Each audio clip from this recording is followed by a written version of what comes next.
আমি এক পাশে ও আম্মু এক পাশে, তো ও ঠিক মাঝে না মেবি এই জায়গাটা ছিল আর কি, এই জায়গাটা বুলেটটা ঠিক এদিক দিয়ে আসে, এসে বাবুর ঠিক একেবারে ডাইন চোখের এদিকে লাগে, লেগে এই পিছন সাইডটায় মানে এসে হয়ে ঠিকে যায়, বুলেটটা বের হয় না। সো আমার হাতের উপরেই গুলি খেয়ে কোনো মানে আওয়াজ করতে পারে নাই, ডাইরেক্ট এভাবে হাতের উপর পড়ে গেছে আমার হাতের উপরে।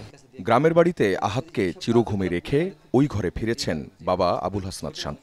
প্রতিটি কোনায় কোনায় ছেলের স্মৃতি, আর ওই কথাটা, বাবা তোমার বুকেই থাকবো আমি। প্রাণটা ওর ঝরে গেছে বাবা মায়ের কোলেই। সেদিন সকালেও আমার বুকের ভিতরে এসে আমাকে বলতেছে যে আব্বু তোমার বুকের ভিতরে আমার অনেক ভালো লাগে, আমার অনেক ভালো লাগে তোমার বুকের ভিতরে, তুমি আমাকে থেকে যেও না, তুমি আমার কাছে থাকো, তুমি আমাকে অফিসে নিয়ে যাবার সাথে করে। এভাবে আমার কাছে খুব আবেগ ঘনপ্রবণ এভাবে বলতেছে। আসলে তো জানি না যে এটাই হয়তো শেষ বলা, ওর বুকে বাবার বুকে শেষ স্মৃতিটুকু এভাবে ছিল। নারায়ণগঞ্জের ছোট্ট শিশু রিয়া গোপের বয়স হয়েছিল সবে 6। খেলছিল বাড়ির ছাদে। গোলাগুলি শুরু হলে তাকে কোলে নেন বাবা। হঠাৎ একটি বুলেট মৃত্যুদূত হয়ে এসে লাগে রিয়ার মাথায়। আমার পুত্র শেষ, লেখা তুই আছে মারে। বাবার সাথে খামারে কাজ করত 13 বছরের মোবারক। দুধ বিক্রি করত বাসায় বাসায়। বড় আগ্রহ ছিল খেলাধুলায়। 19 জুলাই মিছিল দেখতে গিয়ে নিভে গেছে তার জীবন প্রদীপ। শুক্রবার দিন নাকি ওর মারে কইছে, মা আমার নেম প্লেট আইব।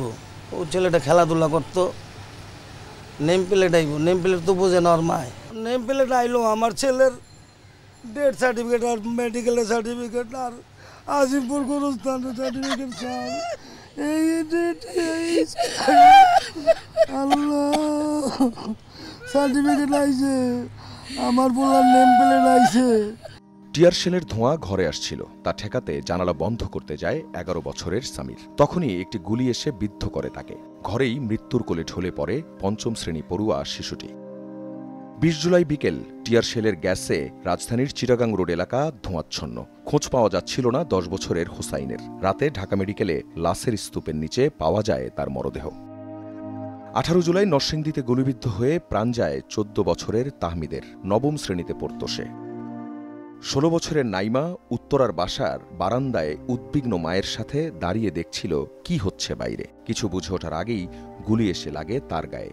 সাথে সাথেই মৃত্যুর কোলে ঢলে পড়ে 10ম শ্রেণীর ছাত্রী নাইমা। যাত্রাবাড়ি এলাকায় রাস্তায় পড়ে থাকা আহত একজনকে হাসপাতালে নিয়ে যাচ্ছিল 16 বছরের ইফাত। হুট করে গুলি লাগে বুকের বাঁ পাশে। চলে যায় ইফাতের প্রাণটাও। 20 জুলাই বিকেলে এমনিভাবে সাভার এলাকায় প্রাণ যায় 14 বছর বয়সী সাদ মাহমুদের। কৌতূহলবশত সড়কে নেমেছিল সে। একটু ফুটবল খেলতে পছন্দ করত। তখন আমি ওরে বলছি যে ভাই তুই কোথাও যাইস না, আমি আইসা তোরে বোট কেনার টাকা দিব, তুই কোথাও যাবি না। আমি ফিরে আইসা আমি আমার ভাইটাকে আর পাই নাই ভাই। আমার ভাইকে আমি পাইলাম লাস্ট আপনার গ্রিন লাইফ হাসপাতালের আইসিইউর বেডে ভাই। আমি আর আমার ভাইটাকে ফিরে পাই নাই ভাই। সহিংসতায় গুলিবিদ্ধ আর প্রাণ যাওয়াদের